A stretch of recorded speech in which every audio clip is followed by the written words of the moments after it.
Assalamualaikum warahmatullahi wabarakatuh. Kami dari kelompok 1 akan mempresentasikan hasil kerja dari kelompok kami mengenai bagaimana cara menghitung harga pokok produksi per unit dengan menggunakan metode proses costing. Sebelumnya, saya akan memperkenalkan diri saya terlebih dahulu dan teman-teman saya. Nama saya Desi Suci Anggreni dengan NIM belakang 121, kemudian ada Ranin Diadiva dengan NIM belakang 122, ada Rima Nuradila dengan NIM belakang 124, ada Intan Rahmasari dengan NIM belakang 125, ada Shalwa Fiwidiari dengan NIM belakang 126, dan yang terakhir ada Vanessa dengan NIM belakang 127. Di sini kami mengambil contoh dari perusahaan CV3 Putrajaya. Nah, di mana dia menghasilkan sepatu khusus wanita dengan ukuran dewasa dengan berbagai model. Produk yang dihasilkan merupakan produk jadi yang diproduksi untuk memenuhi permintaan konsumen. Bahan baku yang digunakan adalah bahan kain dengan berbagai corak dan warna. Selain bahan baku utama, proses produksi juga didukung oleh peralatan dan perlengkapan lainnya guna menunjang kegiatan produksi antara lain adalah mesin pon, mesin jahit, bahan lapisan, aksesoris sepatu, bahan perekat, benang, jarum, dan lain-lain seperti mesin dan peralatan yang digunakan dalam proses produksi. Sekian dari saya. Selanjutnya akan dijelaskan oleh Ranin Diadiva. Ya, selanjutnya ada data biaya bahan baku yang terdiri dari bahan AC Nyubuk sebesar 420.000, bahan AC Harmoni sebesar 168.600, Pure CI sebesar 196.000, Texon 1,3 mm sebesar 95.000, Sol YY sebesar 200.000, besi Tamsin 14 sebesar 72.000. Jadi total jumlah biaya bahan baku sebesar 1.151.600. Selanjutnya ada biaya tenaga kerja langsung pada bulan Juni 2010. Jenis pekerjaan ada desainer, jumlahnya tidak ada, upah per kodinya tidak ada, tapi total per bulannya langsung 300.000. Tukang atas ada 10 orang, upah per kodinya 30.000, totalnya jadi 300.000. Ada tukang bawah ada 10 orang, upah per kodinya 20.000, totalnya jadi 200.000. Ada tukang sol 10 orang, upah per kodinya 1.500, totalnya jadi 15.000. Ada tukang bensol 10 orang, upah per kodinya 5.000, totalnya jadi 50.000. Ada tukang finishing 10 orang, upah per kodinya 4.500, totalnya jadi 45.000. Ada uang makan jumlahnya 10, upah per kodinya 32.000, dan totalnya 320.000. Jadi total BTKL ini 1.230.000. Selanjutnya akan dilanjutkan oleh teman saya, Rima. Selanjutnya saya akan menjelaskan tentang perhitungan biaya overhead pabrik pada bulan Juni 2010. Di sini ada beberapa keterangan biayanya. Yang pertama ada biaya bahan baku penolong yang jumlahnya 503.550, kemudian ada biaya listrik yang jumlahnya Rp45.000, kemudian ada biaya telepon yang jumlahnya Rp22.500, kemudian ada biaya pemeliharaan mesin dan kendaraan yang jumlahnya Rp55.500, kemudian ada biaya penyusutan mesin dan kendaraan yang jumlahnya Rp51.525, kemudian ada biaya pemeliharaan gedung yang jumlahnya Rp15.000, dan biaya penyusutan gedung yang harganya Rp250.000. Total dari perhitungan biaya overhead pabrik ini adalah Rp749.325. Kemudian ada contoh perhitungan dengan metode proses costing. Nah, CV3 Putrajaya ini mengolah produknya melalui satu departemen saja. Dalam tahap pengolahan tersebut, sebagian kecil produk mengalami kerusakan dan tidak laku dijual. Data produksi dan biaya dalam bulan Juni 2010 adalah sebagai berikut. Produk masuk proses sebanyak 200 pasang sepatu. Dari jumlah tersebut, 175 sepatu telah selesai dan produk rusak sebanyak 5 pasang. dan 20 masih dalam proses dengan tingkat penyelesaian. Biaya bahan bakunya sudah 100%, biaya tenaga kerja langsungnya 80%, dan biaya overhead pabriknya 70%. Produk rusak yang bersifat normal sebanyak 5 pasang sepatu dalam 1 bulan. Akan tetapi jumlah tersebut tidak mempengaruhi dalam perhitungan harga pokok produk. Hitunglah harga pokok produksi per pasang sepatunya. Yang selanjutnya akan dijelaskan oleh teman saya Intan Rahmasari. Nah, di sini saya akan menjawab soal contoh kasus yang telah diberikan oleh teman saya, yaitu Rima. Jadi, dimasukkan dalam proses sebesar 200 pasang. Produk jadi ditransfer ke gudang sebesar 175 pasang.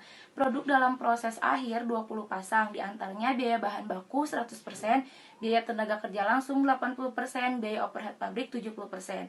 Dan di sini ada produk rusak sebesar 5 pasang. Terus di sini jumlahnya masing-masing balance ya, hasilnya 200 pasang. Di sini saya masih melanjutkan jawaban yang tadi. Di sini ada GBB. GBB atau gudang biaya bahan baku dilanjutkan ke departemen produksi sebesar 200 pasang. Yang diantaranya yaitu ada biaya produksi, di dalamnya ada biaya bahan baku sebesar 1.151.000.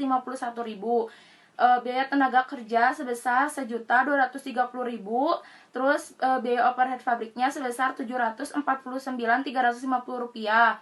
Dan di sini ada PDP dibagi 20 pasang, TP atau tingkat produksi dibagi biaya bahan baku sebesar 100%, biaya tenaga kerja langsung 20%, biaya overhead pabrik 70%, dan dilanjutkan ke gudang produk jadi sebesar 170 pasang. Nah, presentasi selanjutnya dilanjutkan oleh rekan saya, yaitu Salwa. Baik, di sini saya akan menjelaskan tabel ekuivalensi. Untuk elemen biayanya, di sini ada biaya bahan baku, biaya tenaga kerja, dan biaya overhead pabrik. Nah, biaya produksi untuk BBB ada 1.151.000. Di sini ada 175 produk jadi, ditambahkan 5 produk rusak, lalu ditambahkan tingkat penyelesaiannya 100% dikali 20 produk dalam proses, hasilnya 200. Nah, untuk BTK, maksud saya, untuk biaya per pasangnya yaitu Rp5.755. Nah, untuk BTK ada 1.230.000. Di sini sama seperti tadi, 175 produk jadi ditambahkan 5 produk rusak, ditambah untuk tingkat penyelesaian BTK yaitu 80% dikalikan 20 produk dalam proses, hasilnya 196. Dan untuk biaya per pasangnya yaitu Rp6.275. Nah, untuk BAP ada Rp749.325. 175 produk jadi ditambahkan 5 produk rusak. Di sini tingkat penyelesaian untuk BOP ada 70% dikalikan 20 produk dalam proses, hasilnya 194. Dan untuk biaya per pasangnya yaitu Rp3.862,5. Nah, total biaya produksinya yaitu Rp3.130.925, dan untuk total biaya per pasangnya yaitu Rp15.893. Nah, berikut ada perhitungan biaya produksi bulan Juni 2010.